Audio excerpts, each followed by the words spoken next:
Hey, efficiency is a thing, man. Talk to me about this quarterback that you got over here with 0 interceptions. So you got Kurt Warner, Hall of Fame quarterback coach. Talk to me about Winter a little bit. But you got like 16 touchdowns, 0 interceptions? Yeah, something like that. He's playing fantastic, playing lights out. He's the guy that stuck around. You know, a lot of kids want to transfer and stuff, but he didn't want to do that. He stuck here. Played JV last year.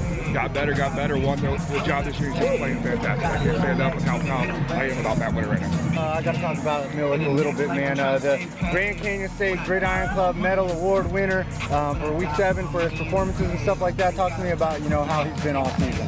He's played great. I mean, you got a kid at 6'5", 295 pounds. He's big, strong, physical. Played really well. Committed to SC. I said that you were definitely going to win at least 6 games. You're already at 7. You know, what do you expect for the rest of the way? I think at first you said we were going to win like 5 or 6, and then you said maybe at least. No, 6. I said 6 wasn't enough. I said 6 wasn't enough. I got it. We're going to go back to it. But I got to know, man. You got these monsters up front. You rolled up 642 rushing yards only last week. How do you expect these monsters to perform tonight? It's going to be interesting because this is a totally different style of defense than what Perry plays. I know that you guys are kind of banged up a little bit. Which one of your guys can we look forward to seeing tonight? Pedro Ramirez, I want him to stay on a roll with how well he played against Perry. And he's a senior, so this is kind of like, you know, I said starting the year as a backup, and then injury happens, and now he gets an opportunity, and he's done nothing but to do a great job of taking advantage of the opportunities he's had this year. And, you know, one of my favorite offensive linemen in the state, Nehemiah Magley, I need to know, like, you know, what can I expect from him tonight? Hopefully just being a leader up front and imposing his physicality. You know, he's 6'2", 310, squat 600, bench 400. He needs to physically impose his will on an undersized front that Brophy has. Brophy's like playing against 7 linebackers and they can all run. But I need him when we want to run the ball straight ahead. I need him to be the guy that I can run behind.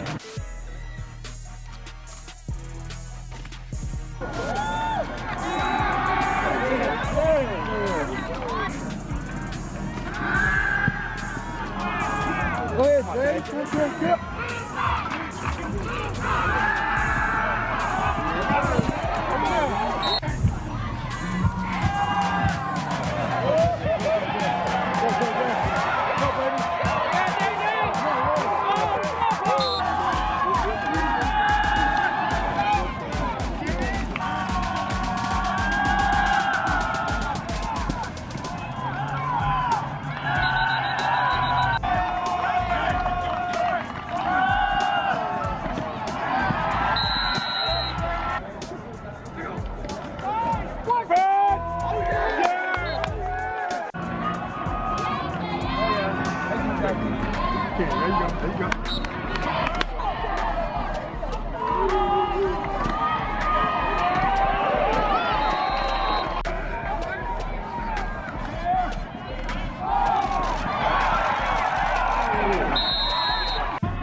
Beautiful, Mikey. Beautiful.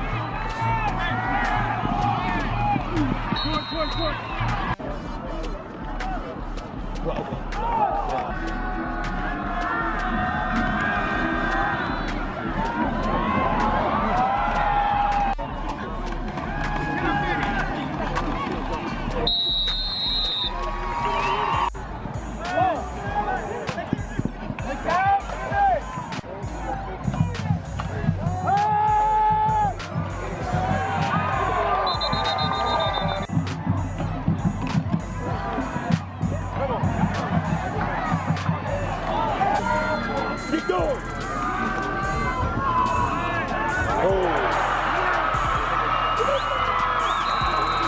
Brophy trails Chandler 21-0, but it doesn't feel like the game is over. And normally, like when Chandler's up 21-0, it feels like the game is over. Does Chandler have their foot on Brophy's throat?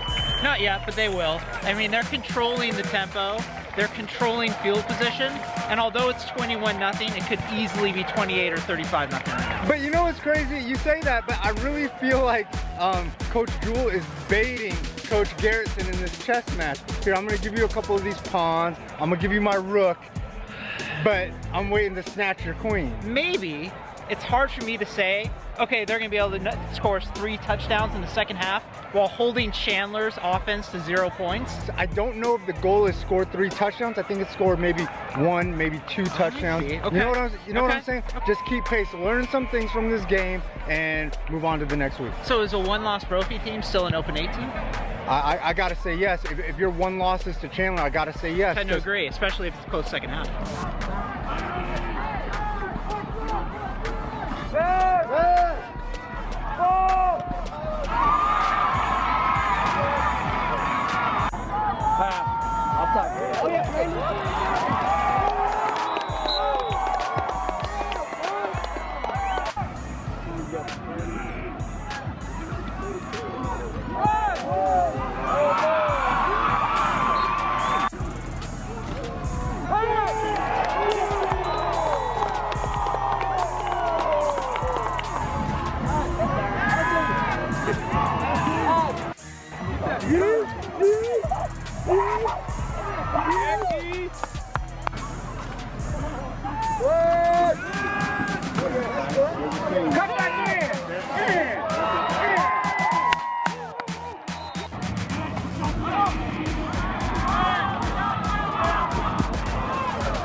You know, the quarterback guru, but man, you are engineering all these blocks. I think there's like 5 running clocks that you've had this year. 6? 5, 6? I don't know. It's something like that. I mean, the kids, they prepare well. My staff is unbelievable how they get things together and the work and time they put in, and the kids execute it. And this is exactly how I expected the defense to play tonight. Everybody kind of thinks, it's easy to coach Chandler. They got all the pieces, but what are some of the challenges that you have throughout the season for like keeping the kids motivated or whatever? Well, we have competition, and if someone's not doing their job, someone's ready to step in. And when you have things like that, you can do a lot of great things and improve on on both sides of the ball with the execution and the things we're trying to accomplish. Everybody kind of thought you were going to be more the offensive, hands-on guy, but watching you on the sidelines, it seems like you're more in tune with the defense.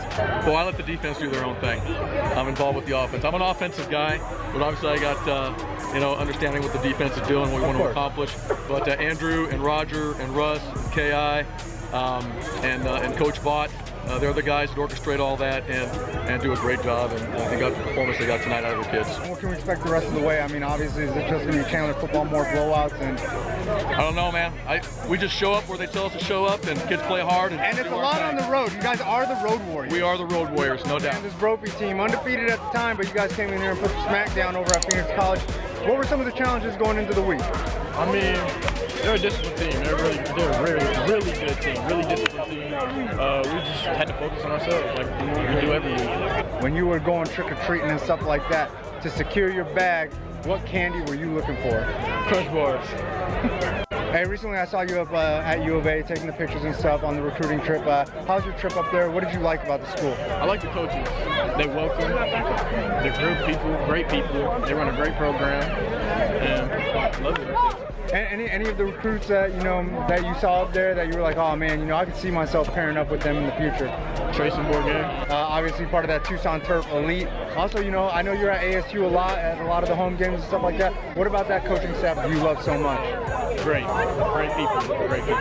Does it matter that they have like all that NFL experience with Marvin Lewis and the Herm Edwards and stuff like that? Does that really weigh on you, or were those like your dad's coaches? It's like you have to be a player's coach. You have to talk to your players. They're players' coaches. Both those schools are players' coaches. Yeah, I see you in that backfield. I see you with your thing. Everybody was talking about the discipline of Brophy. They were 7-0. Like, what were some of the challenges?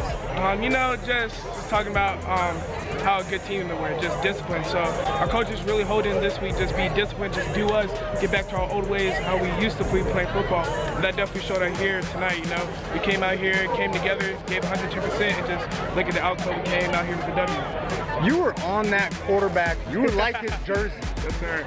Well, definitely my mindset going into this game is just being dominant, just making my presence felt. Because I was out 4 games, early games with the ankle injury, so I definitely just wanted to make my presence felt again.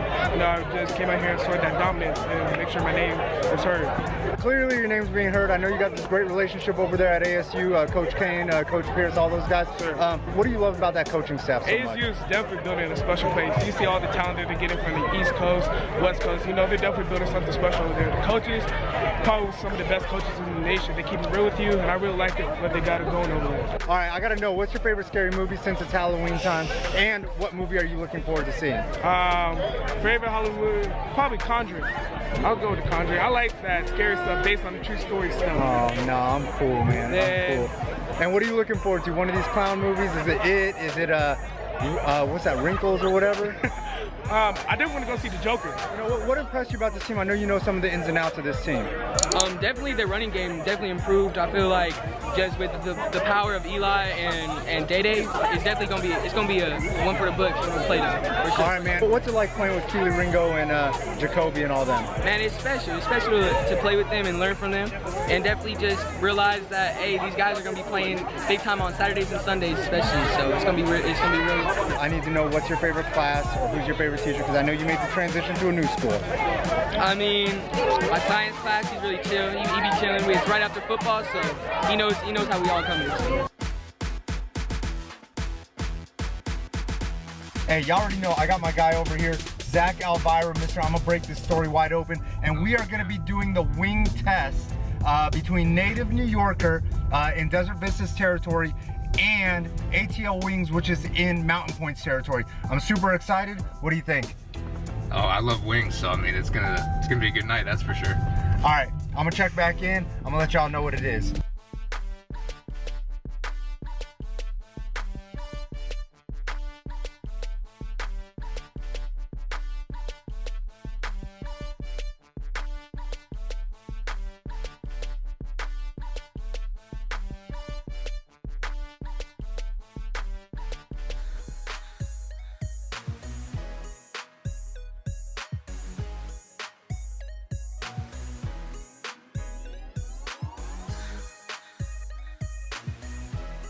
How many wins is Jason Jewell going to have at Brophy? I put him at 6 easy. I just think that, 6 wins is almost underselling his ability to coach.